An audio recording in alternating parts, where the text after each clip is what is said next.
नमस्ते दोस्तों, स्वागत है आपका गोल्डी ऑडियो बुक्स में। बिना किसी देरी के शुरू करते हैं आज की रोमांचक और रहस्यमयी कहानी। इंग्लिश बुक डोंट स्लीप मतलब सोना मत पाठ 3 अध्याय 13। 2 साल पहले हम मडबोर्ड, मूड बोर्ड्स और रंग के नमूनों के चारों ओर 1 घंटे से चक्कर काट रहे हैं। कल्चर पत्रिका के दिसंबर अंक की योजनाओं पर चर्चा कर रहे हैं। दिसंबर आने में अभी 6 महीने बाकी हैं, लेकिन क्रिसमस का अंक हमेशा एक बड़ी घटना होती है, जिसका अर्थ है महीनों की अतिरिक्त तैयारी, विशेष सामग्रियों के पन्ने और चमकदार विज्ञापनों वाले पन्ने। रंगों और कवर के डिजाइन पर अपनी राय देने के बाद हमारे संपादक फ्रैंक ने हमें वे लेख सौंपे जिन्हें हमें सामान्य लेखों के अलावा लिखना है। स्पष्ट कारणों से भोजन दिसंबर के अंक का हमेशा एक महत्वपूर्ण विषय होता है। साल के अंत के निष्कर्ष निकालने वाले लेख भी उतने ही महत्वपूर्ण हैं। मुझे हमेशा यह पसंद आता है कि हमारे साल के अंत के लेखों में एक नया दृष्टिकोण हो। फ्रैंक सभी को याद दिलाते हैं। नाओमी, जिसे कला पर लेख लिखने वाले हमारे स्टाफ स्तंभकार के रूप में माना जाना पसंद है, अपनी नाराजगी नहीं छिपा पाती जब फ्रैंक मुझे शहर के सांस्कृतिक जीवन पर लिखने के लिए कहते हैं। वैसे भी मुझे नाओमी कभी पसंद नहीं थी, निश्चित रूप से तब नहीं जब उसने जॉर्ज, उस फोटोग्राफर, के बारे में शिकायत की थी जिसके साथ वह डेट पर थी। तब उसने मेरा हाथ पकड़ा और मुझे संगीत समारोह के रास्ते में एक अनुचित प्रस्ताव दिया जिसे हमें कवर करना था। अंततः पता चलने पर उसे निकाल दिया गया क्योंकि यह युवा रिपोर्टरों के प्रति उसका पसंदीदा तरीका था। तब से नाओमी मुझे काफी नापसंद करती है। मीटिंग खत्म होने के बाद फ्रैंक अपनी जगह से उठते हैं और जल्दी से अपने ऑफिस चले जाते हैं ताकि उन्हें अपने असाइनमेंट के बारे में शिकायतें न सुननी पड़े। मैं उनके पीछे जाती हूँ। फ्रैंक स्टाफ में कला की दुनिया से कहीं अधिक परिचित पत्रकार हैं। मेरे दिमाग में नाओमी का ख्याल आता है, जिसने कला का अध्ययन किया है और कला के बारे में लिखने वाले किसी भी व्यक्ति के प्रति, कल्चर के प्रति, जैसा कि कोई व्यक्ति जो न केवल उसके पैरों पर कदम रखता है बल्कि उस पर हथौड़े से मारता है। मैं चाहता हूँ कि तुम यही करो, लिव, वह कहते हैं। हम पत्रिका कल्चर के ऐतिहासिक कवर वाली दीवार के पास से गुजरते हैं और उनके कार्यालय में प्रवेश करते हैं।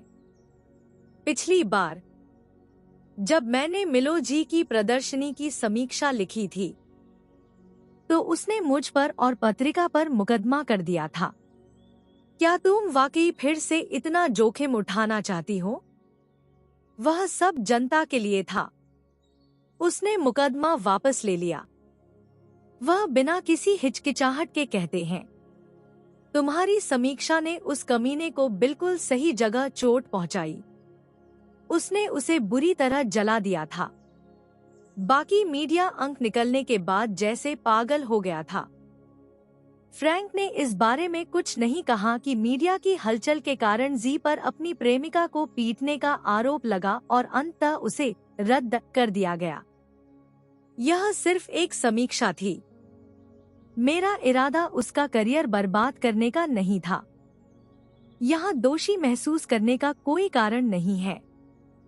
लिव, तुम अपना काम कर रही थी, एक कला प्रदर्शनी के बारे में कड़वी सच्चाई लिख रही थी। मुझे समीक्षा पसंद आई, हमारे पाठकों को भी पसंद आई, इसीलिए तुम्हें प्रमोट किया गया है। वह अपनी मेज के पीछे से पिछले साल का नवंबर का अंक निकालते हैं और मेरा लेख बेजान आवाज में पढ़ते हैं। निश्चित रूप से कोई मासूम लड़का नहीं। मिलो जी खुद को एक समझौता न करने वाले कलाकार, विद्रोही और मिलेनियल्स की कला के शून्यवादी स्कूल का संस्थापक बताता है। उसने अपने 10 लाख से अधिक इंस्टाग्राम फॉलोअर्स के बीच गुरु का दर्जा हासिल कर लिया है, जो उसे द ग्रेट के अलावा और कुछ नहीं कहते। जी की प्रदर्शनी द सम ऑफ अस अपने ही शरीर के तरल पदार्थों से बनी पेंट से रंगे विशाल कैनवस प्रदर्शित करती है। जी का कहना है कि उसने सबसे बड़े कैनवस, जिसे डेथ विश 2 नाम दिया गया है, के लिए अपना खून निकालने के लिए अपनी कलाई काटी थी। वह दावा करता है कि जब उसने यह अद्भुत साधारण पेंटिंग बनाई थी, तब वह व्यावहारिक रूप से मर चुका था। न्यूयॉर्क में प्रदर्शनी में लंदन में मिली भारी सफलता के बाद जी द्वारा बनाए गए नए काम शामिल हैं। इनमें से द ग्रेट अपनी असली विष्ठा को प्रदर्शित करता है, गैलरी की छत से लटके एक पारदर्शी एपॉक्सी राल क्यूब के अंदर एक वाइन ग्लास, जिसे जी की लार से भर दिया गया है और दीवार पर फ्रेम किया गया है। जी का प्रेस एजेंट उसके काम को मानवीय स्थिति पर एक ज्ञानवर्धक दृष्टिकोण के रूप में वर्णित करता है। यह हमें याद दिलाता है कि हम अपने हिस्सों का योग नहीं है, बल्कि केवल अपने योग के हिस्से हैं। मैं पोस्ट मॉडर्न एब्स्ट्रैक्ट आर्ट में विशेषज्ञ नहीं हूँ, लेकिन मुझे यह स्वीकार करना होगा कि मुझे पुरानी टूथब्रश से टाइलों के जोड़ों से फफूंद खुरचना जी के काम से कहीं अधिक ज्ञानवर्धक लगता है, और मानवीय स्थिति पर यह कहीं अधिक सफल बयान है।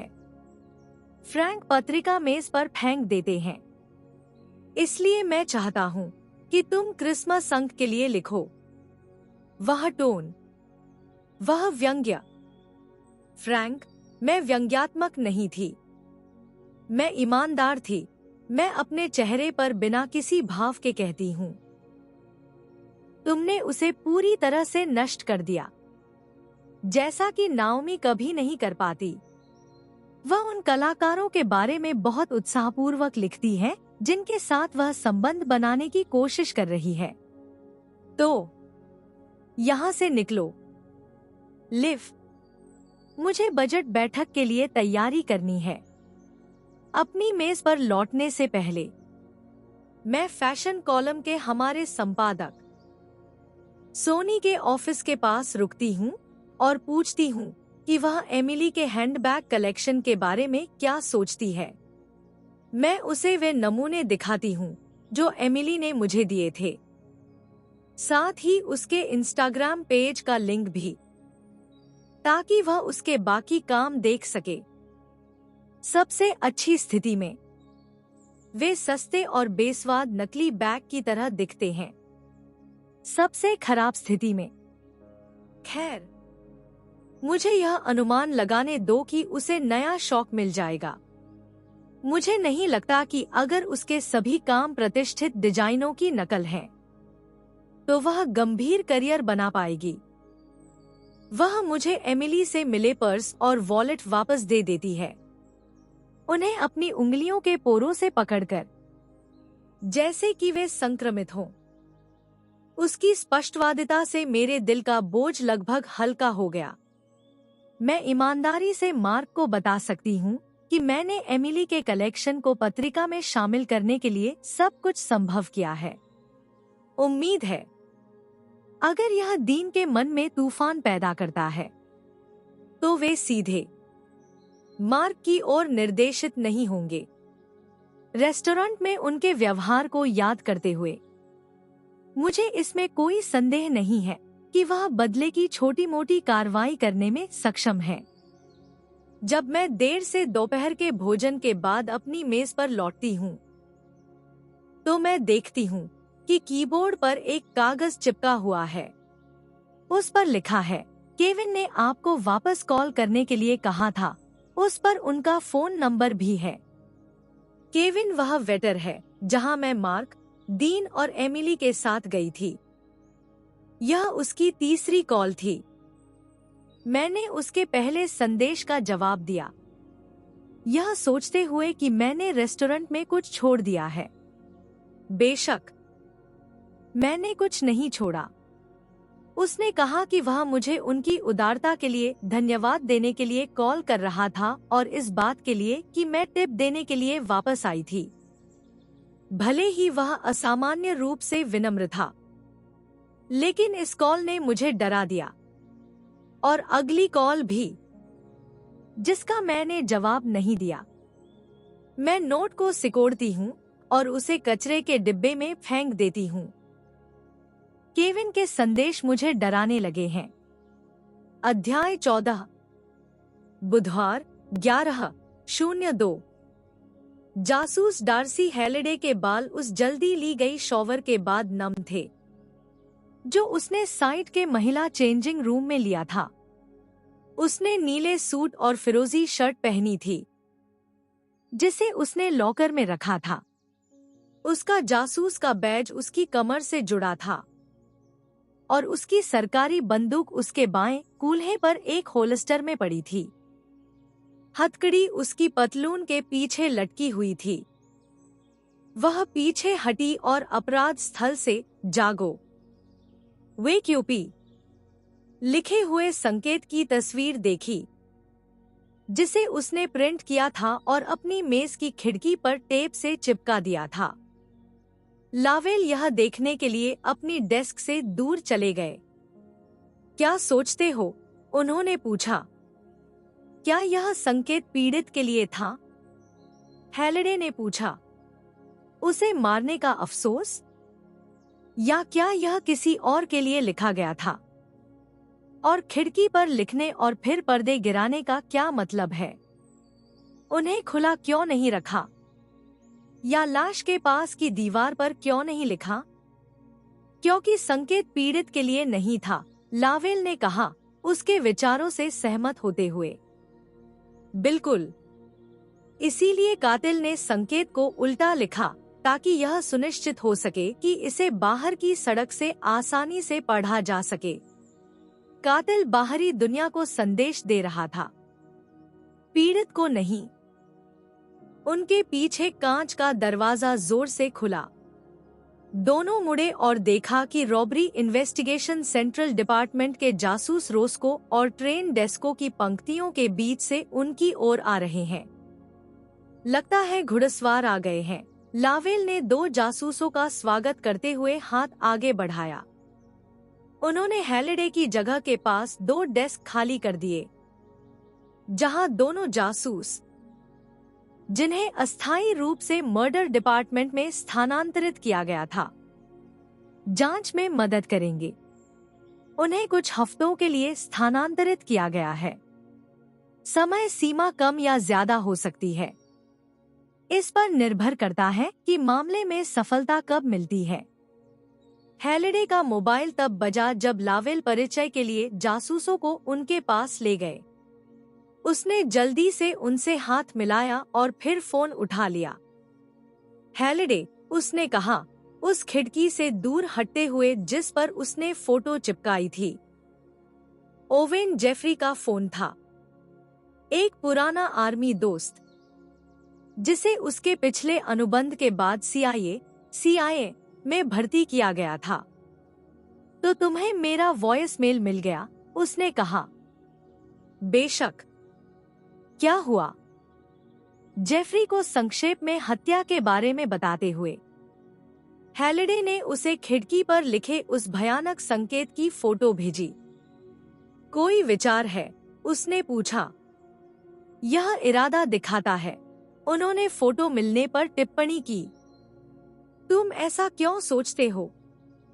यह असामान्य है कि संकेत ऐसी जगह पर है जिसे बाहर से आसानी से पढ़ा जा सके। यह न केवल शब्द, बल्कि अक्षरों के आकार को भी दर्शाता है।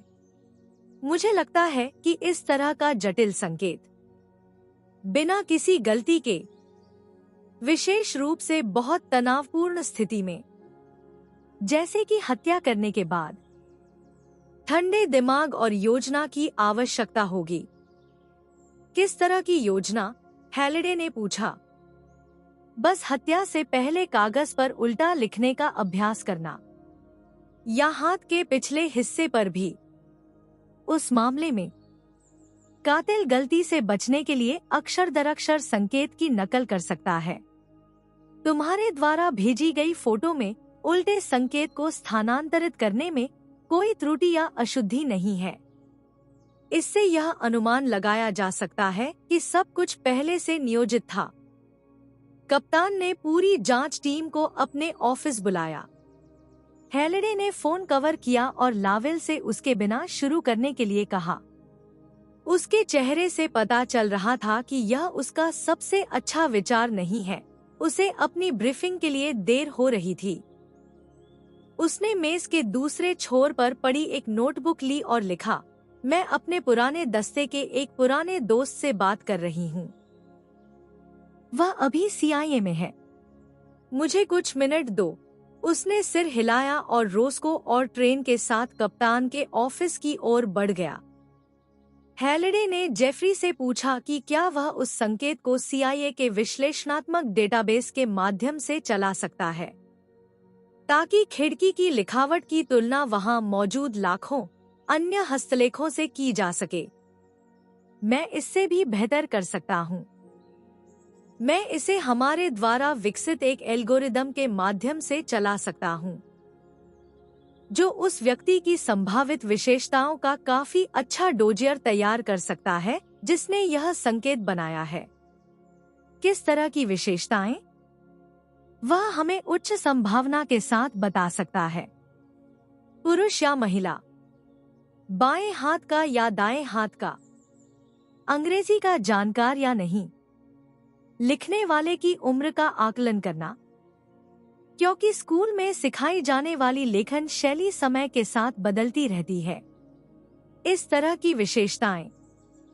उन्होंने कहा, आमतौर पर ऐसी प्रक्रिया के लिए आवेदन छोड़ने की आवश्यकता होती है, लेकिन चूंकि हम पुराने दोस्त हैं, मैं इस चरण को छोड़ सकता हूं और आज ही तुम्हारे लिए संकेत का विश्लेषण कर सकता हूं। मुझे खुशी है कि तुमने यह कहा, उसने उत्तर दिया। सुनिश्चित करें कि फोरेंसिक विशेषज्ञों ने कांच काट लिया है और इसे स्कैन कर लिया है, जेफरी ने निर्देश दिया।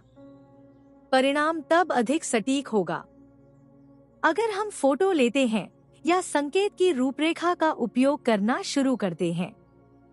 हैलिडे द्वारा कप्तान केन क्लार्क के ऑफिस में खींचे गए पोर्टेबल बोर्ड के पहियों की आवाज ने बातचीत को तुरंत रोक दिया।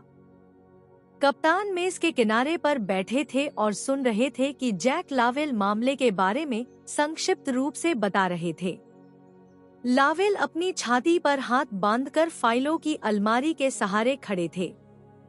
रोस्को और ट्रेन खिड़की के सामने सोफे पर बैठे थे, जहां से मेजों की कतारों का दृश्य दिखाई दे रहा था, जो कागजों से भरे हुए थे। जासूस ट्रेन खड़े हुए ताकि हैलिडे को जगह दे सकें, लेकिन उसने इशारा किया कि वे अपनी जगह पर बने रहें। हमारे मेडिकल परीक्षक का मानना है कि पीड़ित को एक ही वार से मारा गया था, लावेल ने कहा। मौत तत्काल थी या लगभग तत्काल, कोई अतिरिक्त घाव नहीं। अपराध स्थल पर सब कुछ साफ और व्यवस्थित था। संघर्ष के कोई निशान नहीं थे। सबूतों को देखते हुए संभवतः वहां एक महिला थी। महिला क्यों? कप्तान ने बीच में ही टोक दिया। लावेल ने हैलिडे की ओर देखा, सिर झुकाकर सवाल का जवाब देने का सुझाव दिया। हमें पीड़ित के शरीर के पास तकिए पर एक लंबा काला बाल मिला है, संभवतः महिला का, हैलिडे ने समझाया। कल सुबह एक पड़ोसी ने एक पुरुष के साथ लिफ्ट से बाहर निकलते हुए लंबे काले बालों वाली एक महिला को देखा था। हमें लगता है कि यह आदमी ही पीड़ित हो सकता है। हैलिडे ने अपराध स्थल से ली गई मुद्रित तस्वीरों का एक बंडल चारों ओर घुमाया, जो उसने अपने फोन पर ली थी। उनमें पीड़ित के खून से सने पैर और बेडरूम की खिड़की पर खून से लिखा संकेत भी शामिल था। जागो, कप्तान ने जोर से पढ़ा। क्या यह कोई राजनीतिक बयान है? हमें अभी तक नहीं पता, हैलिडे ने कहा। मुझे लगता है कि यह एक कॉन्ट्रैक्ट किलिंग है, रोस्को ने कहा। हमें अक्सर ऐसी पीड़िता कैसे मिलती है जिसमें केवल एक ही घाव हो? मैं कहूंगा कि बहुत कम। घाव हमेशा कई होते हैं, कभी कभी दर्जनों या उससे अधिक। मुझे नहीं लगता कि पैरों पर कट के निशान हैं। वे मायने नहीं रखते। वे लगभग निश्चित रूप से मौत के बाद किए गए थे, हैलिडे ने नोट किया। जहां तक हमें ऑटोप्सी परिणाम प्राप्त होने तक पता है, पीड़ित को दिल में चाकू के एक वार से मारा गया था और उसकी जल्दी मौत हो गई थी। खून के छींटे लगभग नहीं थे। तुम सही हो।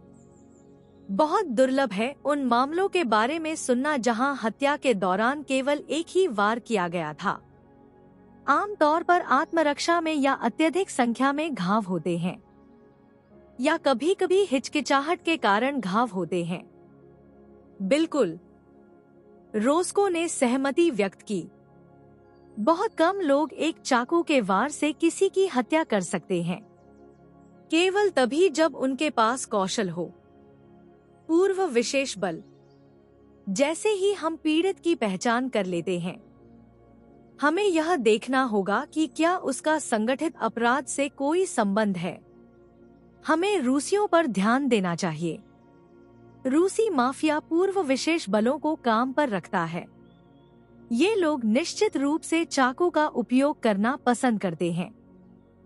चाकू और जहर, कप्तान ने कहा। और दोनों ने, जाहिर है, इस मामले में अपनी भूमिका निभाई। उन्होंने लावेल की बात का जिक्र करते हुए फोटो पर अपनी उंगली से थपथपाया, जिसमें वाइन की बोतल दिखाई गई थी, जिसे लावेल के अनुसार शामक, सेडेटिव के साथ मिलाया जा सकता था। क्या हमें पता है कि किस तरह के चाकू का उपयोग किया गया था? अपराधी हथियार अपने साथ ले गया, लावेल ने उत्तर दिया। खैर, मैं क्या कह रहा था? रोस्को ने कहा। अभी अपराधी अपने ब्लेड से इतना जुड़ा हुआ है कि वह उसे फेंक नहीं सका।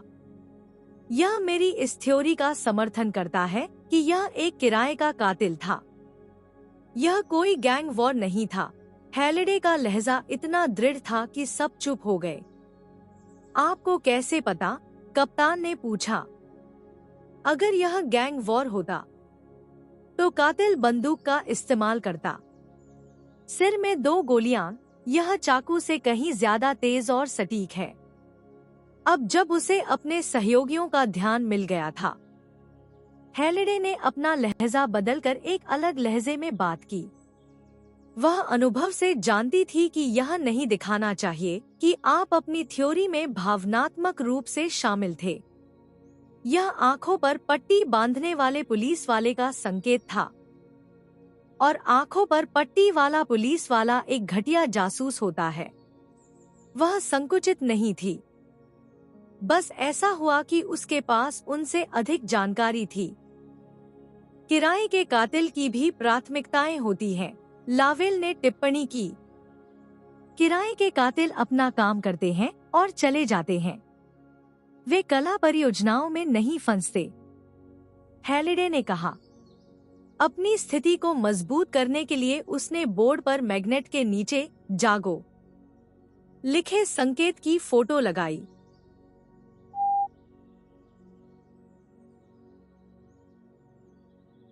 लावेल को यह पसंद आया कि हैलिडे अपनी बात पर कैसे अडिग है। वह तब नफरत करता था जब जासूस, विशेष रूप से युवा, समूह के पहले मतभेदों के सामने सिर झुकाते थे और समूह के दृष्टिकोण को अपना लेते थे। खिड़की पर संकेत जानबूझकर बनाया जा सकता था, एक भटकाने वाला संकेत, रोस्को ने नोट किया। मैंने देखा है कि कैसे किराए के कातिल अपराध स्थल को ऐसे तैयार करते थे। जैसे कि यह किसी सीरियल किलर का काम हो। क्षतविक्षत शरीर, जैसे कि किसी पागल ने काटा हो, ताकि सभी को गलत रास्ते पर ले जाया जा सके। मैं गलत रास्ते पर नहीं जा रही हूँ, हैलिडे अडिग थी। तो आपकी थ्योरी क्या है? लावेल ने पूछा। वह रोस्को के साथ सहमत थी कि यह किराए के कातिल का काम नहीं है। वहाँ कुछ भी ठोस नहीं था जो उसे अपराध स्थल पर देखने पर तुरंत समझ में आ जाता। उसका निर्णय केवल अंतर्ज्ञान पर आधारित था, जो मर्डर डिपार्टमेंट में काम करते हुए लगभग 2 दशकों में परिष्कृत हुआ था। मैं कोई अंदाजा नहीं लगाऊंगी। थ्योरी पेश करने के लिए बहुत जल्दी है। हम मृत व्यक्ति की पहचान तक नहीं जानते। उसने नोट किया। जब तक गवाह न हो और फोरेंसिक विशेषज्ञों का काम पूरा न हो जाए, हैलिडे थ्योरी में शामिल नहीं होगी। वह पूर्वाग्रह और इस बारे में जानती थी कि कैसे आवाज दी गई थ्योरी कुछ जासूसों को अनजाने में उन सबूतों की तलाश करने के लिए मजबूर करती है जो उनकी अटकलों की पुष्टि करते हैं, और उन सबूतों को अनदेखा कर देते हैं जो उनका खंडन करते हैं। चलो मामले के मुख्य घटकों पर ध्यान केंद्रित करते हैं। उंगलियों के निशान, वीडियो निगरानी कैमरों की रिकॉर्डिंग और पीड़ित की पहचान। कप्तान ने सारांश दिया। सबूतों का पालन करें। वह खड़ा हो गया, यह दिखाते हुए कि निर्देश समाप्त हो गया है। मुझे अपडेट रखना। मैं शाम की खबरों से वह नहीं जानना चाहता जो मुझे पहले यहाँ इस ऑफिस में पता होना चाहिए था। जासूस लावेल, रुके रहो। कप्तान ने इंतजार किया जब तक कि सभी ऑफिस से बाहर नहीं निकल गए और दरवाजा बंद कर दिया। जैक, हैलिडे के बारे में क्या सोचते हो? कप्तान अपनी मेज पर बैठ गए। उसके पास अच्छे इंस्टिंक्ट और विवरणों पर ध्यान देने वाली आंखें हैं। अक्सर आपको ऐसा संयोजन नहीं देखने को मिलता, लावेल ने कहा। हाँ, उसकी प्रतिष्ठा अच्छी है। कप्तान ने सहमति व्यक्त की। अपनी मेज पर फाइलों के ढेर में खोजते हुए उन्होंने कहा, तुम लगता है आश्वस्त नहीं हो? लावेल ने पूछा, हैलिडे वाली फाइल देखते हुए। हमेशा की तरह मुझे हैलिडे की स्थिति पर विचार करने के लिए मजबूर होना पड़ रहा है। क्या एक ही अस्थायी जगह को उसकी स्थायी जगह में बदल दिया जाए? यह देखते हुए कि कैसे लावेल ने अपनी भौहें ऊपर उठाईं, कप्तान ने जोड़ा। एल इस्तीफा देने के लिए दस्तावेज जमा कर रहा है। अगले महीने हमारे पास स्टाफ में एक रिक्ति होगी। मैं चाहता हूँ कि तुम हैलिडे को प्रशिक्षित करो। मैं नहीं चाहता कि मुझे कोई हाथ मरोड़े और केवल लिंग कोटा का पालन करने के लिए उसे लेने के लिए मजबूर करे। क्या उसके बारे में कोई संदेह के कारण है? लावेल ने पूछा। उसका गोपनीय डोजियर। और मुझे गोपनीय डोजियर पसंद नहीं है। मैं उनसे घबरा जाता हूँ। शर्त लगा लो, उसका डोजियर गोपनीय है क्योंकि उसने इंटेलिजेंस में काम किया था। लावेल ने उत्तर दिया। तुम्हें कैसे पता कि उसने सैन्य खुफिया मिलिट्री इंटेलिजेंस में काम किया था? कप्तान रुचि से आगे झुके। वह अभी-अभी अपने पिछले दस्ते के एक आदमी से बात कर रही थी। वह अब CIA में है। मुझे नहीं लगता कि तुम्हारे पास कोई चिंता करने की जरूरत नहीं। जब मामला उसकी फाइल तक पहुंचेगा, वह वर्गीकृत क्लासिफाइड है क्योंकि वह गोपनीय है। संभव है। कप्तान ने अपने कंधे उचकाए। लेकिन मुझे अभी भी यह जानना है कि मेरी टीम में कौन शामिल हो रहा है। चूंकि सैन्य अधिकारी मुझे कुछ नहीं बताएंगे, मुझे जरूरत है कि तुम पता लगाओ। मैं किसी ऐसे जासूस को काम पर रखने का जोखिम नहीं उठाना चाहता जो निष्क्रिय निकले और जिसकी जरूरत सिर्फ विभाग में महिला ऑपरेटिव्स का प्रतिशत बढ़ाने के लिए हो। क्या तुम मुझसे उसकी जासूसी करने के लिए कह रहे हो? यह मेरा तरीका नहीं है। तुम यह जानते हो। जासूसी नहीं। जैक, मैं चाहता हूँ कि तुम उसे काम करते हुए देखो और मुझे बताओ कि क्या तुम उस पर अपनी जान दांव पर लगा सकते हो। मेरे लिए इतना ही काफी होगा। अध्याय 15। बुधवार 12:01। लंच में बिना किनारे वाली सैंडविच, पनीर और नम अल्फाल्फा के साथ, जिसे मैं उत्पादन मीटिंग के लिए ऑर्डर की गई बड़ी थाली से ले रही हूँ। बिल्कुल भी खाने का मन नहीं है। मुझे घबराहट महसूस हो रही है, जैसे शरीर में कैफीन की कमी हो। मैं कॉफी मशीन में सुगंधित कॉफी का कैप्सूल डालती हूँ। उसके जोर से शोर करते हुए उबलने के दौरान मैं अपनी पीठ के पीछे हो रही फुसफुसाहट को सुनती हूँ। हैरानी की बात नहीं कि वह इतनी खोई हुई और भ्रमित दिखती है। सब कुछ जो उसने झेला है, उसके बाद बातचीत आधी अधूरी रुक जाती है जब उन्हें एहसास होता है कि मैं उनकी ओर पीठ करके खड़ी हूँ। वे जल्दी से सप्ताहांत की योजनाओं पर चर्चा शुरू कर देते हैं। जाहिर है, मुझे विश्वास करना चाहिए था कि वे यही सब चर्चा कर रहे थे। मैं कॉफी के मग के साथ कार्यालय की खिड़की के पास जाती हूँ और बाहर सड़क की ओर देखते हुए सोचने लगती हूँ कि मुझे क्या करना चाहिए। मैंने उत्पादन मीटिंग के बाद एमी को फोन करने की कोशिश की थी।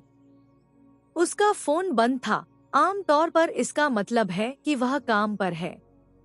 मार्को का फोन भी बंद है। मुझे लगता है कि मुझे कार्यालय से निकल जाना चाहिए और मदद मांगने के लिए पुलिस स्टेशन जाना चाहिए। लेकिन मुझे पुलिस पर भरोसा नहीं है और मुझे डर है कि मैं क्या जान सकती हूँ। मेरी पीठ के पीछे तेज शोर होता है और मैं अचानक मुड़ती हूँ। किसी ने टीवी की आवाज तेज कर दी है ताकि दिन की खबरें सुनी जा सके। यह जाने बिना कि आवाज अधिकतम पर सेट थी, प्रस्तुतकर्ता के शब्दों को चित्रित करते हुए। स्क्रीन पर उस अपार्टमेंट इमारत के आसपास के क्षेत्र का वीडियो फुटेज दिखाई देता है, जहां एंकर के अनुसार एक हत्या हुई थी। मैं उस इमारत को उस लेख से पहचान लेती हूँ जिसे मैंने पहले पढ़ा था। स्क्रीन पर अपार्टमेंट की खिड़की पर गहरा लाल रंग का लेख दिखाई देता है। कैमरा जागो शब्द पर ध्यान केंद्रित करता है और मैं अचानक अपनी कलाई को देखने की इच्छा को दबा लेती हूँ, जहां नीले बॉल पॉइंट पेन से वही लिखा हुआ था। एक अज्ञात व्यक्ति की क्रूर हत्या की जांच के दौरान पुलिस यह पता लगाने की कोशिश कर रही है कि इस शिलालेख का क्या मतलब है और हत्यारे ने इसे क्यों छोड़ा, एंकर कहती है। स्क्रीन पर ताज़ा वीडियो फ्लैश होता है। अब क्लोजअप में 2 जासूस दिखाए गए हैं जो सीढ़ियों से जल्दी से सड़क की ओर नीचे उतर रहे हैं। पहला, कंधे तक भूरे बालों वाली और नीली पुलिस जैकेट वाली एक आकर्षक महिला। दूसरा जासूस, छोटे भूरे बाल, दाढ़ी और नीली काली आंखों वाला एक आदमी। लेकिन वे पत्रकारों पर ध्यान नहीं देते, जो उनकी ओर माइक्रोफोन बढ़ा रहे हैं और हत्या के बारे में सवाल चिल्ला रहे हैं। अगले शॉट में एक स्ट्रेचर को लाशों के लिए काले बैग के साथ वैन में धकेला जा रहा है। पुलिस पीड़ित का नाम उजागर नहीं कर रही है और यह नहीं बता रही है कि क्या उनके पास इस समय कोई संदिग्ध है। टीवी एंकर रिपोर्ट करती है, वह हत्यारे को अनिद्र हत्यारा, स्लीपलेस किलर कहती है। लगभग तुरंत स्क्रीन के नीचे वही शिलालेख दिखाई देता है। अब हवा में रिपोर्टर है जो घटनास्थल पर है और पुलिस लाइन के पास खड़ा है। हैरानी की बात नहीं कि घर के निवासी डर रहे हैं कि वे अगले शिकार हो सकते हैं। रिपोर्टर कहता है, अच्छी खबर यह है, उन्हें लंबे समय तक चिंता करने की जरूरत नहीं है। पुलिस के एक सूत्र ने बताया कि अपराध स्थल पर मिले सबूत हत्यारे की पहचान कुछ ही घंटों में करने में मदद कर सकते हैं। एंकर अगले विषय पर चली जाती हैं। मैं मुड़ती हूँ और गलती से हाथ में कॉफी का मग लिए एक युवती से टकरा जाती हूँ।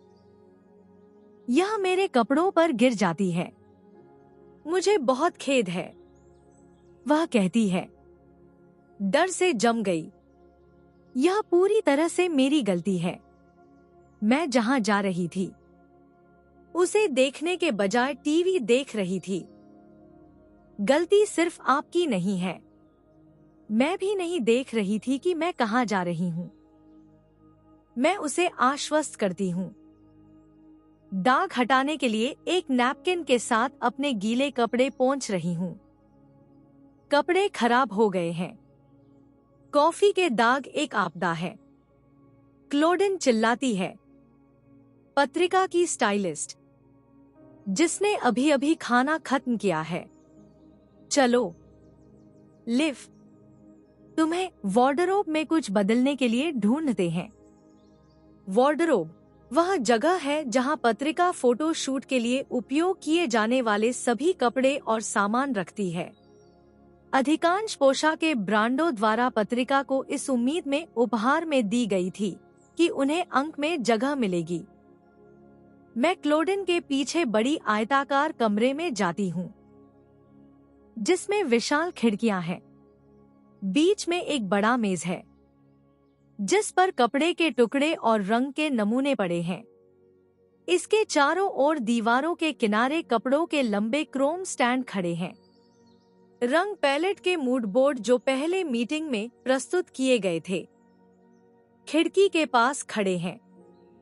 क्लोडिन शोर करते हुए स्टैंड पर हैंगर हिलाती है और मुझे पोशाक चुनने का सुझाव देते हुए कुछ पतलून और शर्ट निकालती है। मैं तंग डार्क जीन्स और ढीले नीले कश्मीरी स्वेटर को प्राथमिकता देती हूँ।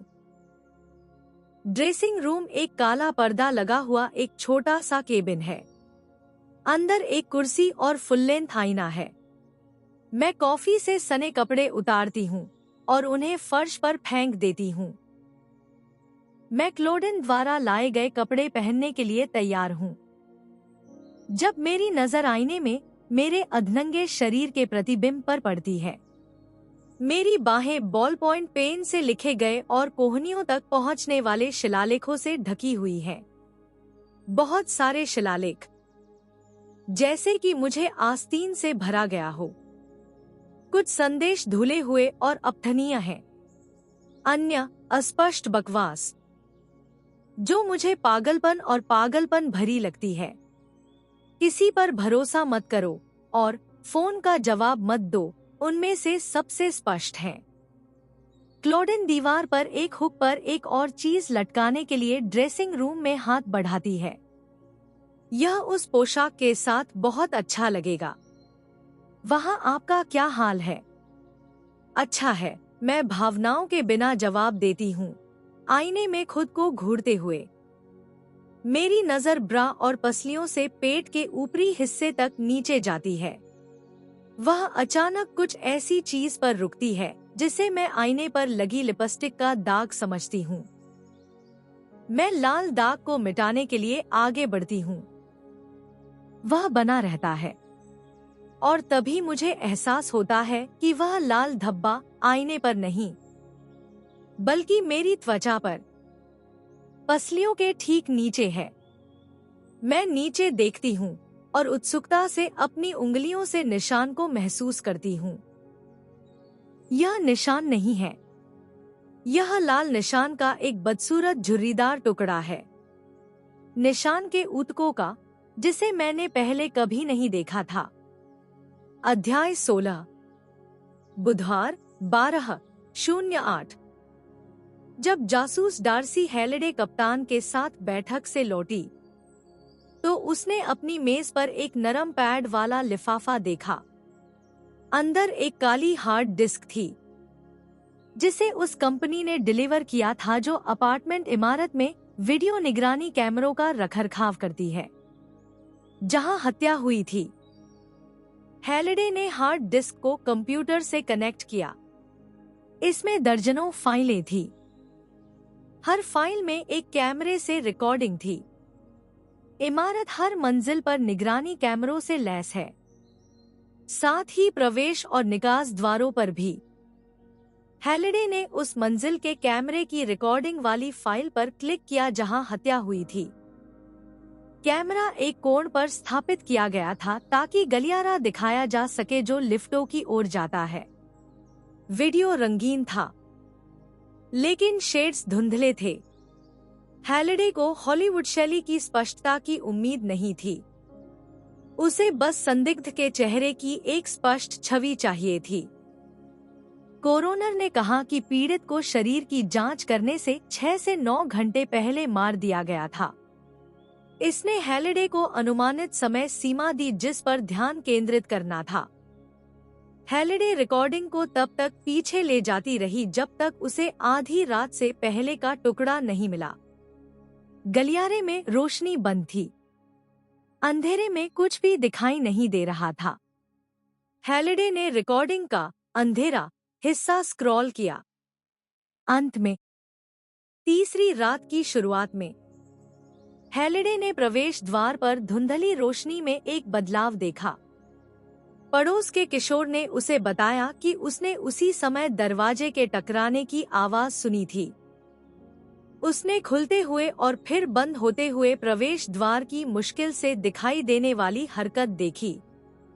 हैलिडे ने वीडियो को फिर से देखा, प्लेबैक की गति को धीमा कर दिया और हर कुछ सेकंड में तस्वीर को रोक दिया। किसी ने चुपके से अपार्टमेंट छोड़ा और रात के बीच में सीढ़ियों पर निकल गया। क्या आपको लगता है कि यह हत्यारा है? लावेल ने पूछा, हैलिडे के कंधे के ऊपर स्क्रीन पर स्थिर सिलहुट को देखते हुए। पूरी तरह से संभव है, हैलिडे ने छवि को स्पष्ट करने की कोशिश करते हुए चिढ़कर कहा। मैं इससे बेहतर नहीं कर सकती। हमें निकास द्वार के सभी रिकॉर्ड देखने होंगे। उस व्यक्ति की इमारत से बाहर निकलते हुए और अधिक स्पष्ट छवि होनी चाहिए। अभी हमारे पास केवल एक अंधेरा धुंधला धब्बा है। रोस्को और ट्रेन इसे संभाल लेंगे। लावेल ने टिप्पणी की, हमें जल्द ही निकलना होगा। फॉरेंसिक विशेषज्ञ तैयार हैं। वे हमें अपराध स्थल दिखाने के लिए तैयार हैं। हैलिडे ने हार्ड डिस्क को डिस्कनेक्ट करने ही वाली थी ताकि इसे रोस्को को दे सके जब उसे कुछ महत्वपूर्ण याद आया। रुको, मैं देखना चाहती हूँ कि क्या हमारे पास कल सुबह लिफ्ट से बाहर निकलने वाले उस जोड़े की कोई तस्वीर है। उसने जल्दी से आवश्यक रिकॉर्डिंग ढूंढ ली। पिछले दिन सुबह 10:08 बजे हैलिडे ने छोटे बालों वाली एक बुजुर्ग महिला को लिफ्ट की ओर जाते हुए पहचाना। यह वही पड़ोसी थी जिससे उसने पहले बात की थी। लिफ्ट तक पहुंचकर पड़ोसी ने बटन दबाया और इंतजार करने लगी। 20 सेकंड बाद लिफ्ट के दरवाजे खुले और एक पुरुष और महिला बाहर निकले। हैलिडे ने पॉज पर लगा दिया। वह निश्चित थी कि आदमी पीड़ित था, लेकिन वह लाश नहीं थी जिसे उसने आज सुबह अपराध स्थल पर बिस्तर में पाया था। वीडियो में मौजूद आदमी और पीड़ित के भी लाल बाल और वही स्पष्ट डिंपल थे जो उसके गालों पर थे। आदमी का हाथ लंबी बालों वाली महिला की कमर के चारों ओर था जब वे लिफ्ट से बाहर निकले, लेकिन यह कोई प्रेमपूर्ण इशारा नहीं था। ऐसा लग रहा था कि जैसे वह उसे सहारा दे रहा हो। उसने जीन्स और मोटे बुने हुए लंबे स्वेटर पहने हुए थे। हैलिडे केवल बालों का पर्दा देख सकती थी जो उसके चेहरे को छिपा रहा था। आदमी ने अपार्टमेंट का प्रवेश द्वार खोला और वे दोनों अंदर चले गए। शायद आखिरी बार। अगले 24 घंटों के भीतर आदमी की उसी अपार्टमेंट में बेरहमी से हत्या कर दी गई। और महिला गायब हो गई।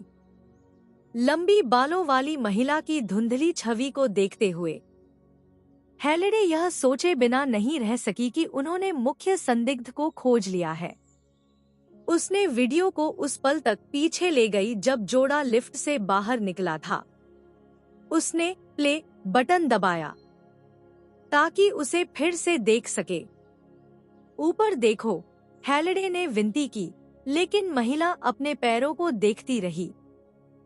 वह ऊपर नहीं देखेगी। लावेल ने अपनी विफलता से असंतुष्ट होकर कहा, जैसे कि वह जानबूझकर कैमरे से अपनी पहचान छुपा रही हो। हैलिडे ने उनके पास मौजूद फ्रेम का स्क्रीनशॉट लिया। महिला का चेहरा काफी हद तक छुपा हुआ था, लेकिन हमेशा एक मौका रहता था कि कोई उसे पहचान ले। फिर भी उसकी पहचान कर लेगा। हैलिडे ने 100 प्रतियां छापी ताकि अपराध स्थल के आसपास के घरों में जाने वाले पुलिसकर्मियों के बीच फोटो वितरित की जा सके। तस्वीर को देखते हुए उनकी संदिग्ध एक दुबली पतली गोरी महिला थी, जो मध्यम कद की थी, जिसके कॉफी के रंग के बाल कमर तक थे। हमें किस्मत का साथ मिल सकता है। संभव है कि कोई उसे पहचान ले, हैलिडे ने लावेल से कहा और प्रिंटर से प्रिंट लिए, जिसके बाद वह कार में उनके पीछे गई। अध्याय 17। 2 साल पहले मैं काम से मेट्रो में घर जा रही थी जब मेरे पर्स में फोन कंपन करने लगा। यह एमी है। वह लिखती है कि वह छोटी छुट्टी पर जा रही है, जैसे कि अस्पताल में अपनी अगली शिफ्ट से पहले उसके पास 3 दिन खाली हों। जन्मदिन का शुरुआती तोहफा। इसके अलावा मुझे टैन पर काम करने की जरूरत है। संदेश के बाद इमोजी, सूरज और समुद्र तट की एक श्रृंखला आती है। तुम इसकी हकदार हो, प्यारी, मैं जवाब देती हूँ। वह वास्तव में इसकी हकदार है। एमी बस अपनी इंटर्नशिप खत्म करने वाली है। मैंने उसे कभी इतना कड़ी मेहनत करते हुए नहीं देखा। पिछले हफ्ते उसने लगातार 6 रात की शिफ्ट में काम किया था। दूसरे दिनों में वह सुबह 5 बजे तक पैरों पर खड़ी रहती थी ताकि सुबह की शिफ्ट में जा सके, जो अक्सर शाम की शिफ्ट में बदल जाती थी। उसकी निष्ठा अपने रोगियों के प्रति बस अविश्वसनीय है।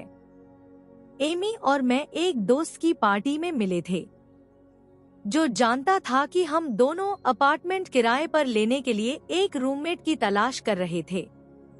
हम तुरंत एक दूसरे के साथ घुल मिल गए। भले ही हम अलग अलग दुनिया से थे, हमारा जीवन का अनुभव अलग था, और फिर भी एक ही छत के नीचे 5 साल बिताने के बाद हमारा बंधन किसी भी पड़ोसी या करीबी दोस्तों से भी कहीं अधिक मजबूत हो गया है।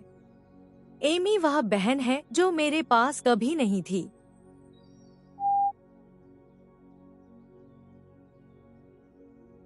वह अकेली व्यक्ति है जिसने मुझे कभी अपने खानाबदोश बचपन के बारे में बताया है, जिसमें वह हर बार नए शहर और स्कूल बदलती थी जब उसकी माँ किसी नए आदमी से मिलती थी। जब ऐसा होता था तो माँ कुछ भी करती थी। न केवल मुझे ध्यान नहीं देती थी, खुद को रिश्तों के लिए समर्पित कर देती थी। मैं उन संकटों के बारे में बात नहीं कर रही हूँ जब उसकी शादियाँ टूट रही थीं, और इस बारे में कि वह मुझे दोषी महसूस कराने की कोशिश कैसे करती थी, कि वास्तव में मैं उसके दिल के दुखों का कारण थी। पुरुष बच्चों वाली महिलाओं को नहीं चाहते, वह मुझसे कहती थी। एमी यह सब जानती है। मैं भी उसके सभी रहस्य जानती हूँ। जैसे उदाहरण के लिए, उसने ब्रेट के साथ अफेयर शुरू किया था उस महीने से पहले जब उसने अपनी पत्नी से तलाक लिया था, और उसके जीवन के सपने के बारे में अफ्रीका जाने के लिए, एक डॉक्टर के रूप में काम करने के लिए, मानवीय संगठन में बहुत कम बातें हैं जो हम एक दूसरे से छिपा कर रखते हैं। घर लौटकर मैं सावधानी से प्रवेश द्वार का दरवाजा खोलती हूँ और उसे धकेलती हूँ। वह चरमराते हुए खुलता है। यहाँ केवल तुम और मैं हूँ। बच्ची, मैं सोने से कहती हूँ, जो स्वागत करते हुए मेरे पैरों पर रगड़ती है। मैं उसके कटोरे में खाना डालती हूँ और मार्को को लिखती हूँ। उसे मेरे पास आने और रात भर रुकने का प्रस्ताव देती हूँ। वह जवाब नहीं देता। मैं उसका नंबर डायल करती हूँ। कॉल सीधे वॉइसमेल पर फॉरवर्ड हो जाती है। रेफ्रिजरेटर की सामग्री का अध्ययन करने के बाद मैं निर्णय लेती हूँ कि यह अच्छा भी है कि मार्को ने जवाब नहीं दिया। हमारे पास अंडे और पनीर के अलावा सब कुछ खत्म हो गया है। मुझे सुपरमार्केट जाने की जरूरत है, लेकिन मैं बहुत ज्यादा थक गई हूँ। दुकान के बजाय मैं बाथरूम में जाती हूँ, जहाँ मैं गर्म पानी भरती हूँ और उसमें लैवेंडर का तेल डालती हूँ। मैं एमी के साथ उसकी छोटी छुट्टी पर शामिल होना चाहूंगी। मैं भी खुद को जला हुआ, बर्नआउट महसूस कर रही हूँ। काम तनावपूर्ण था। नाओमी के साथ और अधिक झगड़ा करना पड़ा, जितना आमतौर पर होता था। पूरे हफ्ते मुझसे उसका सारा संचार कला के बारे में अंतिम लेख के संपादकीय आलोचना तक सीमित था। यह थका देने वाला था। मैं गर्म बाथटब में खिसक जाती हूँ और चेहरे पर एक तेरी तौलिया रखती हूँ। पानी इतना गर्म है कि मैं नींद में डूब जाती हूँ। जब मैं जागती हूँ तो बाथटब में पानी पहले से ही ठंडा हो रहा है और पास ही एक रुक रुक कर गड़गड़ाहट वाली आवाज आती है। पहले मुझे लगता है कि घर में कोई हथौड़े से कील ठोक रहा है। मैं टकराने की आवाज को सुनने की कोशिश करती हूँ और समझती हूँ कि शोर मेरे अपार्टमेंट से ही आ रहा है। एमी घर पर नहीं है, इसलिए यह वह नहीं हो सकती। एक पल के लिए मुझे उम्मीद है कि मार्को को मेरा संदेश मिला और वह मेरा निमंत्रण स्वीकार करने आ गया। लेकिन मार्को के पास अपार्टमेंट की चाबियां नहीं है, इसलिए यह वह नहीं हो सकता। एकमात्र विकल्प जो बचा है मेरे अपार्टमेंट में एक घुसपैठिया है। ठंडा डर मेरे अंदर तरल पारे की तरह रेंगता है। जब मैं सावधानी से बाथटब से बाहर निकलती हूँ, कोशिश कर रही हूँ कि पानी में हलचल न हो। मैं अपने गीले शरीर पर एक साटन का बागे डालती हूँ, बिना पोंछे, और अपने कान को दरवाजे से लगाती हूँ। दस्तक फिर से शुरू हो जाती है। कोई निश्चित रूप से अपार्टमेंट में है। मैं बाथरूम में फोन नहीं ले गई, इसलिए मदद के लिए कॉल नहीं कर सकती। इसके बजाय मैं चुपचाप मैं दरवाजे के हैंडल को नीचे घुमाती हूँ, 3 तक गिनती हूँ और फिर दरवाजा खोलकर बाहर की ओर दौड़ती हूँ। दौड़ते समय मेरा गाउन मेरे पीछे उड़ रहा है। मेरे हाथ गीले होने के बावजूद मैं जल्दी से ताला खोलती हूँ। मैं सीढ़ियों पर बाहर निकलती हूँ। मुझ पर पानी टपक रहा है और मैं खुद को पूरी तरह से मूर्ख महसूस कर रही हूँ। नीचे मुख्य दरवाजा खुलता है।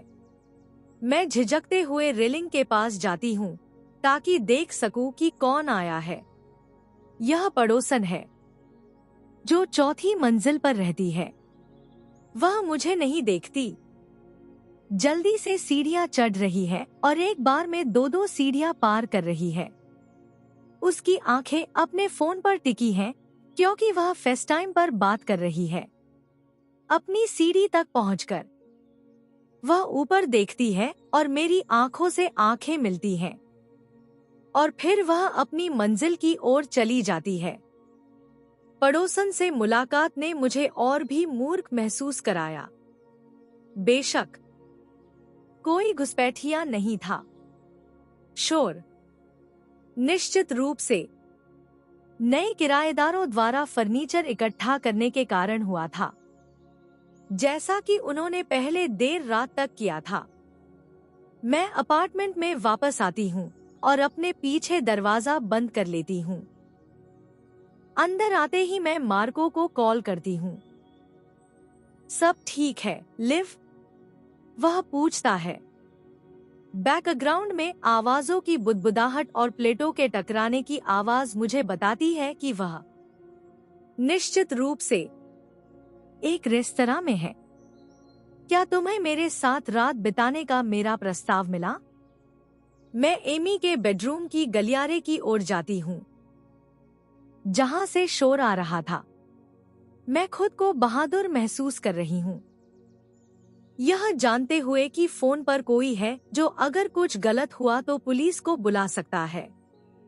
मैंने अभी तुम्हारा मैसेज देखा। मैं आना चाहता था, लेकिन मैं शहर में नहीं हूँ। तुम कहाँ हो? मेरे पीछे फर्श की लकड़ी चरमराती है। मैं रुक जाती हूँ। तकनीकी सम्मेलन, शिकागो।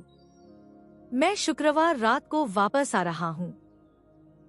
मुझे नहीं पता था कि तुम इस हफ्ते बाहर हो, मैं कहती हूँ। खुद को अविश्वसनीय रूप से अकेला और असहाय महसूस करती हूँ, क्योंकि मार्को मेरी मदद के लिए नहीं आ सकता। मैं एक कदम और आगे बढ़ती हूँ। मुझे लगा मैंने इसके बारे में बात की थी। वह काफी तीखे लहजे में जवाब देता है। मार्को को मेरी जिज्ञासा से नफरत है। तुम ऐसी लग रही हो जैसे किसी चीज से परेशान हो। वह अपनी आवाज नरम करता है। मेरी आवाज में डर को भांप लेता है। क्या तुम यकीन हो कि सब ठीक है, लिव? मैं बस परेशान हूँ कि तुम नहीं आ सकते। एमी नहीं है और अपार्टमेंट बहुत खाली लगता है। मैं उसे जवाब देती हूँ, उसे यह बताने में बहुत शर्म महसूस कर रही हूँ कि मैं अपने ही घर में अकेले होने से डर गई थी। मुझ पर छोड़ दो, वह अपनी आवाज में एक घरघराहट के साथ वादा करता है। मेरे खाते में लिख देना, मैं लड़खड़ाते हुए कहती हूँ, फोन रखने से पहले। शोर फिर से शुरू होता है। यह निश्चित रूप से एमी के कमरे से आ रहा है। मैं फोन को हथियार की तरह पकड़े हुए उसके बेडरूम की ओर जाती हूँ। उसके कमरे तक पहुंचकर मैं दरवाजा खोलने के लिए हल्का सा धक्का देती हूँ, ताकि वह पूरी तरह खुल जाए, और लाइट जला देती हूँ। एमी खिड़की को ठीक से बंद करना भूल गई थी। हवा ने निश्चित रूप से उसे खोल दिया होगा, और अब यह दीवार से टकरा रही थी। मैं खिड़की बंद करती हूँ और कमरे का मुआयना करने के लिए घूमती हूँ। उसकी एक ड्रेसिंग रूम है और कोने में खिड़की के पास एक मेज है। जब एमी पढ़ती थी तो मेज हमेशा किताबों से भरी रहती थी। अब उस पर चांदी के लैपटॉप के अलावा कुछ नहीं है।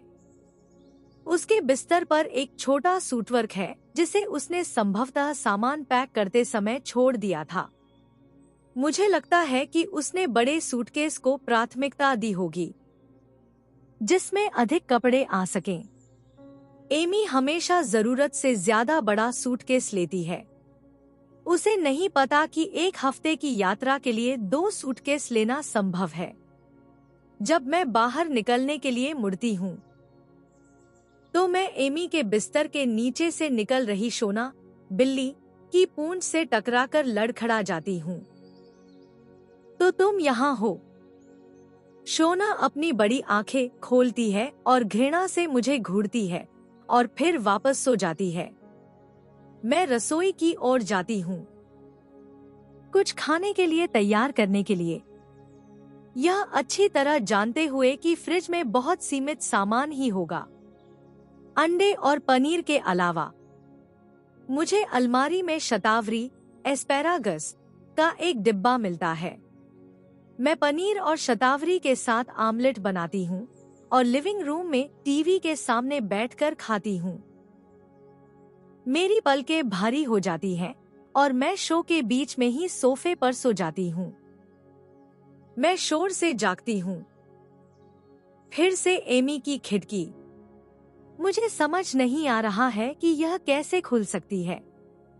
अगर मैंने इसे पहले मजबूती से बंद किया था।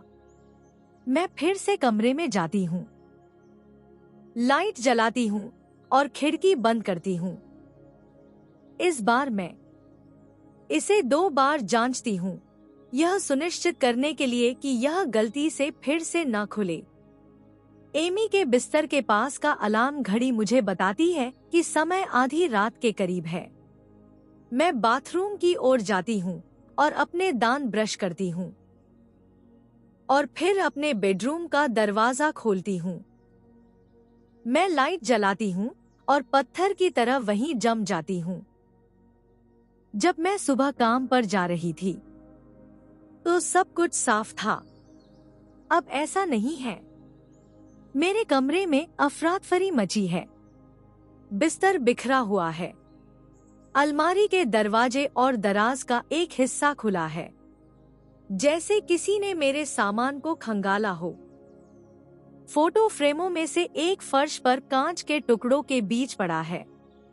यह मार्को और मेरी मेन राज्य की एक सप्ताहांत यात्रा की फोटो है। मैं फ्रेम और टूटे हुए कांच को उठाती हूँ और बिस्तर के पास वाली मेज पर रख देती हूँ। जब मैं खिड़की देखती हूँ तो डर से मेरी छाती में मरोड़ उठती है। किसी ने धूल भरी खिड़की पर एक दिल बनाया है, जिसके बीच में एक तीर है। मैं 9 जनवरी 2001 पर कॉल करती हूँ।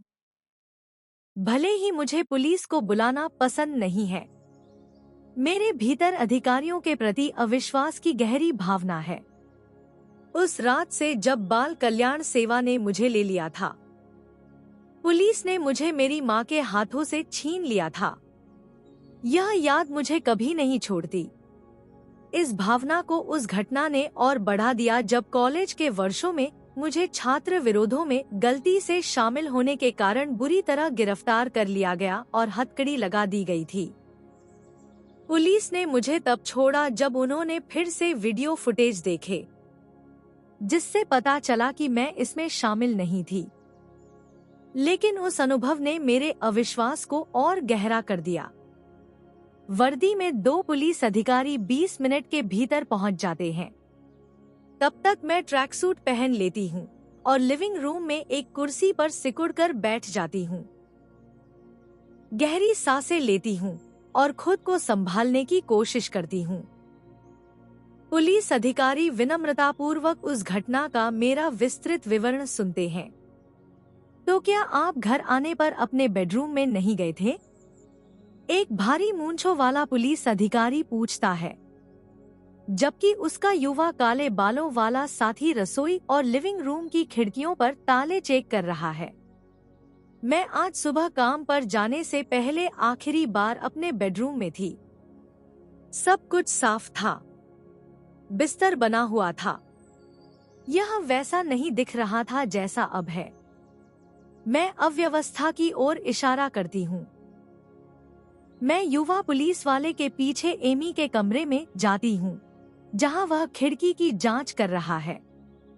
ऐसा लगता है कि खिड़की की कुंडी को ठीक करने की जरूरत है, इसीलिए यह हवा चलने पर खुल जाती है। वह कुंडी के साथ खेलते हुए समझाता है।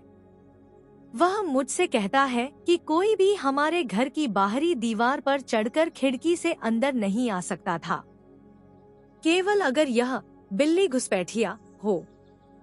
क्या आपको पता है कि आपकी पड़ोसन का कुछ कीमती सामान चोरी तो नहीं हुआ? कहना मुश्किल है। मेरी नजर एमी के चांदी के लैपटॉप पर टिक जाती है।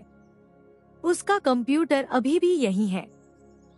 यह तो 1 सेकंड में गायब हो जाता अगर घर में चोरी हुई होती। और वह एमी की बेडसाइड टेबल पर रखे क्रिस्टल फूलदान में सोने के हार और अन्य गहनों की ओर इशारा करता है। वह कुंडी घुमाता है। यह सुनिश्चित करने के लिए कि इस बार खिड़की ठीक से बंद हो गई है और कहता है कि मुझे सुबह मकान मालिक को फोन करके इसे ठीक करवाना चाहिए। मेरा सुझाव है कि आप सोने जाएं और कल अपनी पड़ोसन से बात करें। शायद उसने मजाक में खिड़की पर दिल बनाया हो। भारी मूंछों वाला पुलिस वाला। जब हम लिविंग रूम में वापस आते हैं, मुझे भारी आवाज में कहता है, मुझे सच में लगता है कि यहाँ कोई था। मैं अनिश्चितता से कहती हूँ, जबरन घुसपैठ का कोई निशान नहीं है। हमने सब कुछ अच्छी तरह से जांच लिया है। सिर्फ इसलिए कि जबरन घुसपैठ के कोई निशान नहीं है, इसका मतलब यह नहीं है कि कोई नहीं था। क्या आप कम से कम उंगलियों के निशान ले सकते हैं? मैम, अपराध के कोई लक्षण नहीं है। कुछ भी चोरी नहीं हुआ है। बिल्लियां शरारत कर सकती हैं अगर उन्हें अकेला छोड़ दिया जाए। वे लोगों के सोचने से कहीं ज्यादा समझदार होती हैं। मेरी बिल्ली समझदार है, लेकिन वह दराज और अलमारी के दरवाजे खोल और बंद नहीं कर सकती, और खिड़कियों पर दिल बनाना उसे नहीं आता। शायद यह आपकी पड़ोसन ने छुट्टियों पर जाने से पहले किया हो। भारी मूंछों वाला पुलिस अधिकारी सुझाव देता है, मुझे रोकने की कोशिश करते हुए।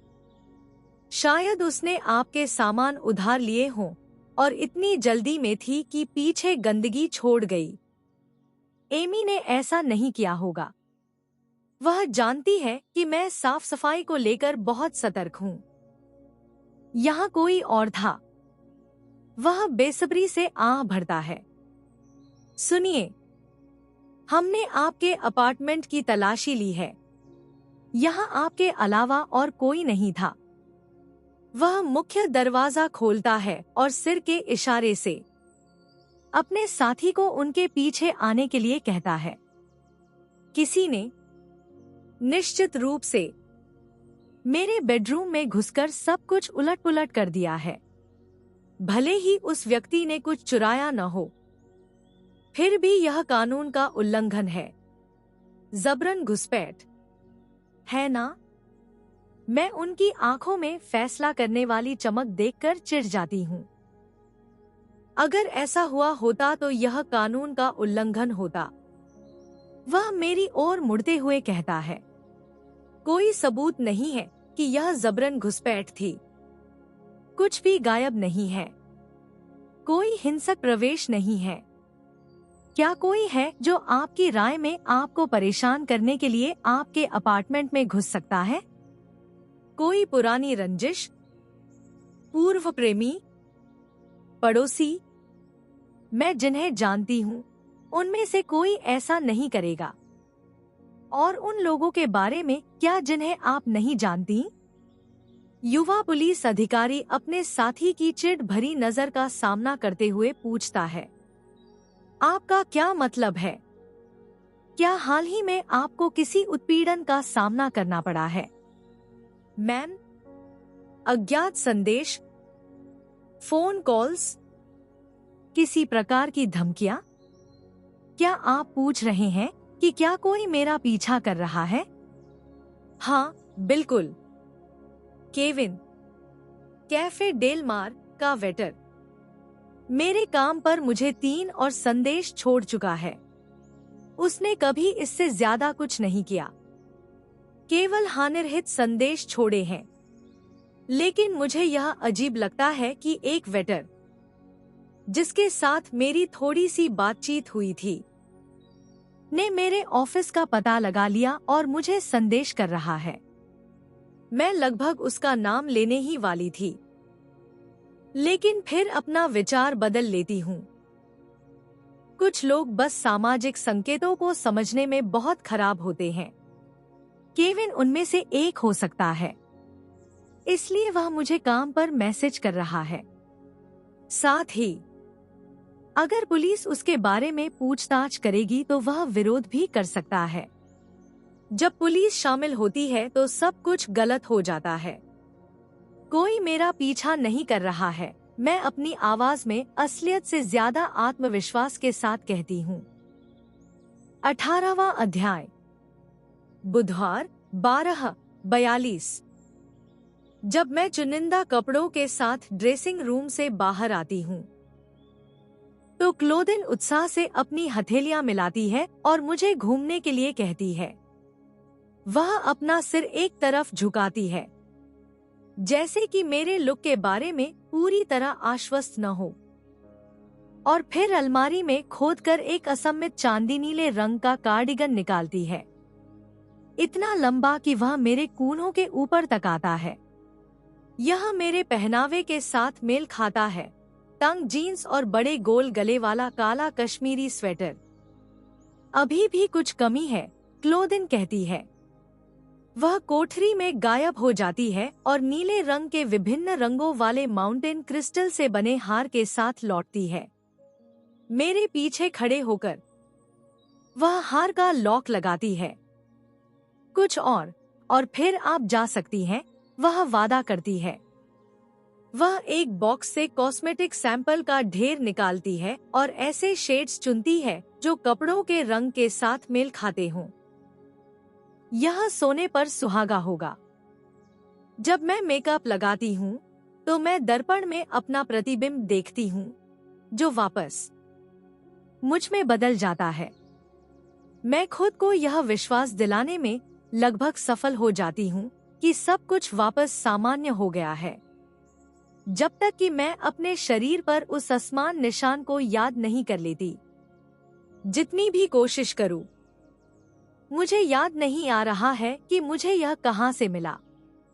इस बीच जब मैं अपनी मेज पर फोन कॉल का जवाब देती हूं और जब निश्चित रूप से एक बेदाग गर्मी का दिन था और जिस क्षण मैं एक सुबह पार्क की बेंच पर उठती हूं तो यादों में एक खालीपन है।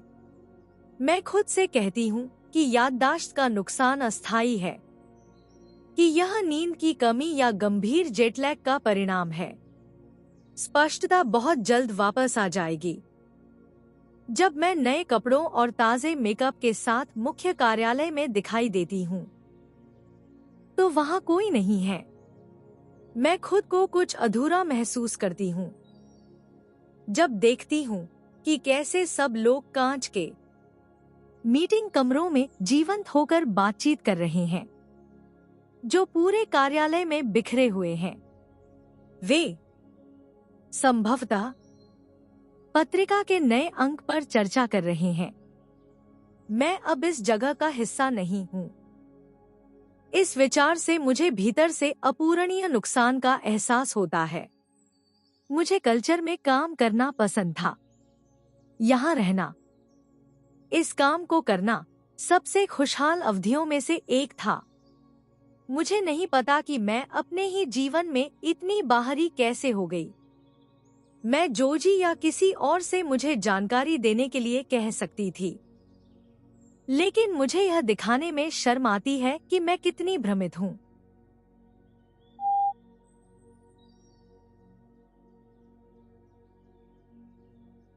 मैं फिर से एमी को डायल करती हूँ।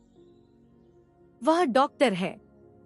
वह मुझे बताएगी कि क्या करना है।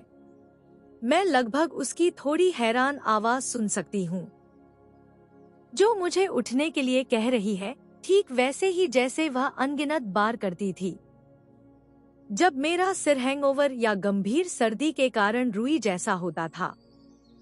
दुर्भाग्य से एमी का फोन अभी भी बंद है। मैं उसे अस्पताल में कॉल करने के बारे में सोचती हूँ, लेकिन मुझे पता है कि एमी इसे बिल्कुल पसंद नहीं करती जब उसे काम पर निजी मामलों के लिए फोन किया जाता है। आखिरकार मैं मार्को को फोन करती हूँ। जब मेरी कॉल का जवाब मिलता है तो शरीर में एक असली राहत दौड़ जाती है। मार्को, कौन है? आदमी चिल्लाता है। मार्को? मेरी आवाज अनिश्चितता से कांपती है। यहाँ कोई मार्को नहीं है। लेकिन क्या यह मार्को का फोन नहीं है? सुनिए, मैडम, मैं 10वीं बार कह रहा हूँ, आपने गलत नंबर डायल किया है। कितनी बार आपको और कहना पड़ेगा? फोन कटने की आवाज मुझे बताती है कि दूसरी तरफ से फोन रख दिया गया है। मैं फिर से नंबर डायल करती हूँ। इस बार मैं यह सुनिश्चित करने के लिए 2 बार जांच करती हूँ कि यह सही है। मैडम, वही अनफ्रेंडली आवाज मुझे कहती है जो पहले थी। मैंने आपको पहले ही बता दिया है, आपने गलत नंबर डायल किया है। यह पक्का मार्को का नंबर है। मेरे भीतर हिस्टीरिया जाग रही है। नहीं, यह नहीं है। जैसा मैंने पिछली बार कहा था जब आपने कॉल किया था, और उससे पहले भी, और उससे पहले भी। आपको समझ आया? मैं समझ नहीं पा रही हूँ। मुझे यकीन है कि यह मार्को का फोन है। क्या मार्को मुझे इग्नोर कर रहा है? मैं पूछती हूँ। बताइए कि लिव ने फोन किया था। उसकी गर्लफ्रेंड। मुझे उससे बात करनी है। यह जरूरी है। यकीन मानिए। मैडम, आपने गलत नंबर डायल किया है।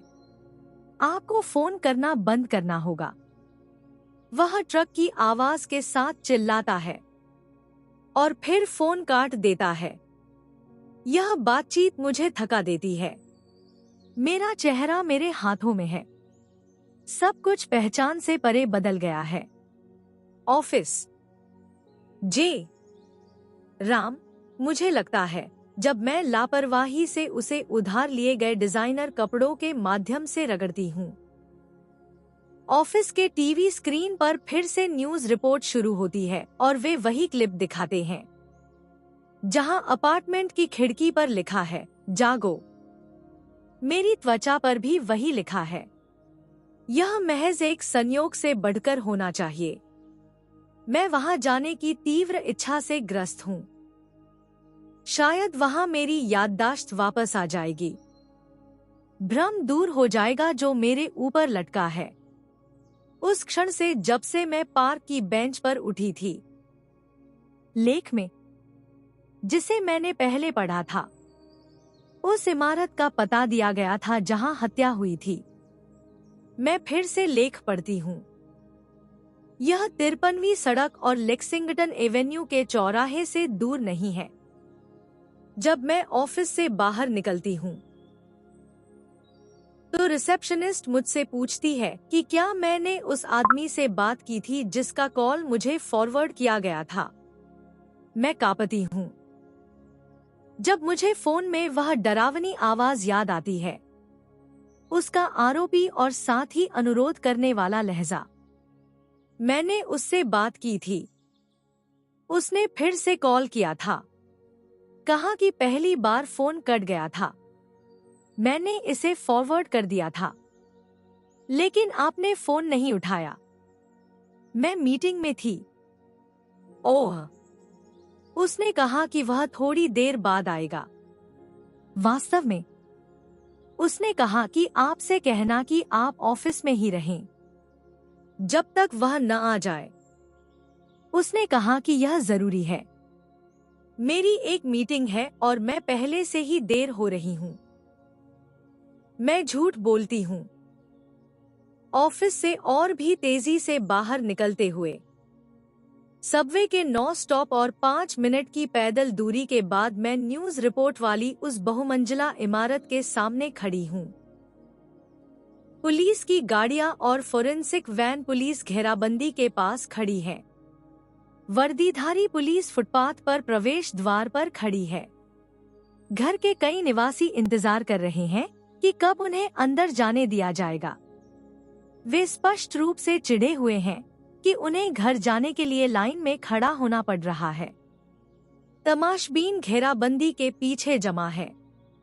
मैं उनके पास नहीं जाती। मैं पुलिस की इतनी भारी मौजूदगी के डर को महसूस कर रही हूँ। मैं सड़क के उस पार एक महंगे जूते की दुकान में जाती हूँ। मैं दिखावा करती हूँ कि मैं दुकान की खिड़की में जूतों को देख रही हूँ। और वास्तव में चोरी छिपे इमारत की पुलिस को देख रही हूँ। क्या मैं किसी चीज में मदद कर सकती हूँ? मैं लगभग उछल पड़ती हूँ जब सेल्सवुमन मेरे पीछे आती है। बिल्कुल, मैं कहती हूँ, खिड़की में घुटने तक के जूते की ओर इशारा करते हुए। क्या आपके पास ये 37 नंबर में है? वह स्टॉक में गायब हो जाती है और जूते के एक बड़े बॉक्स के साथ लौटती है। वहाँ क्या हो रहा है? मैं पूछती हूँ। किसी की हत्या कर दी गई है, घर के ठीक सामने। वह सावधानी से फुसफुसाती है। हालांकि दुकान में अन्य कोई ग्राहक नहीं है। वह बॉक्स का ढक्कन उठाती है और जूते बाहर निकालती है। इतालवी चमड़े के इंसोल और आंतरिक सिलाई की तारीफ करती है। वह अपनी बात बीच में ही छोड़ देती है जब एक पुलिस वाला दुकान में आता है। क्यों न आप इन जूतों को खुद पहनकर देखें और यकीन कर ले कि ये आरामदायक हैं। वह मुझे सुझाव देती है और फिर पुलिस वाले के पास भाग जाती है, उसे कैशियर के पास एक कोने में ले जाने के लिए। जूते पहनते हुए मैं ध्यान से सुनती हूँ कि वे वहाँ क्या फुसफुसा रहे हैं। वह उसे बता रही है कि पुलिस इस सड़क की दुकानों के सीसीटीवी फुटेज इकट्ठा कर रही है। हमें लगता है कि हत्यारा घटनास्थल से निकलते समय कैमरे में आ गया होगा। वह कहता है, हम इस इलाके की सभी दुकानों में जा रहे हैं। हमें सुबह से फुटेज चाहिए। सेल्सवुमन अपनी आवाज काफी कम कर देती है। हमारे पास कैमरे हैं जो सड़क की ओर हैं। आपको मैनेजर से बात करनी होगी ताकि कॉपी मिल सके। क्या आपके पास कोई अंदाजा है कि यह कौन हो सकता है? वह पूछती है। मेरा मतलब हत्यारे से है। पीड़ित के साथ एक महिला को देखा गया था जिसके लंबे काले बाल कमर तक थे। पिछले कुछ दिनों में आपने आसपास किसी को नहीं देखा जो इस विवरण से मेल खाता हो? पुलिस वाला पूछता है। जहां तक मुझे याद है, नहीं, वह जवाब देती है। मैं शर्मिंदगी से अपने छोटे बालों को छूती हूँ। मेरे शरीर में घबराहट दौड़ जाती है। मेरे बाल लंबे थे जब आज सुबह मैं पार्क में उठी थी, ठीक वैसे ही जैसे पुलिस वाले ने वर्णन किया था। शब्द जागो मेरी कलाई पर लिखा है। यह महज एक संयोग से बढ़कर है। मुझे एक भयानक भावना है कि मैं इस अपराध से जुड़ी हुई हूँ। मैं दुकान में जूतों के साथ चलती हूँ, यह विश्वास जगाते हुए। उम्मीद है कि मैं सोच रही हूँ कि उन्हें लूं या नहीं। जैसे ही पुलिस वाला बाहर जाता है, मैं जूते उतारती हूँ और अपने जूते वापस पहन लेती हूँ। क्या ये जूते शानदार नहीं हैं? सेल्सवुमन पूछती है। ये प्यारे हैं, लेकिन मेरे पैर बहुत चौड़े हैं और मैं इनमें बहुत सहज नहीं हूँ। मैं दूसरे जूते आजमाने आऊंगी जब मेरे पास और समय होगा। मैं दुकान से जल्दी बाहर निकलने से पहले कहती हूँ। मैं धीरे धीरे लोगों की भीड़ की ओर चलती हूँ, अपनी गर्दन को आगे खींचती हुई। किसी की आज जान चली गई। उसे चाकू मार दिया गया। खाकी रंग की जैकेट पहने एक आदमी छठी मंजिल की खिड़की की ओर इशारा करता है। हत्यारे ने खिड़की पर कुछ लिखा था। देख रहे हो? मैं आंखें सिकोड़कर ऊपर देखती हूँ। मैं उस दूरी से लिखावट नहीं देख पा रही हूँ। मैंने खबर में सुना है कि यह लिखावट खुद पीड़ित के खून से की गई है, इसीलिए मैं यहाँ आया हूँ। मैं इसे खुद देखना चाहता हूँ। भीड़ में से कोई कहता है, अपने आईफोन को सिर के ऊपर उठाते हुए और कैमरे से जरूरी खिड़की की तस्वीर को जूम करने की कोशिश करते हुए।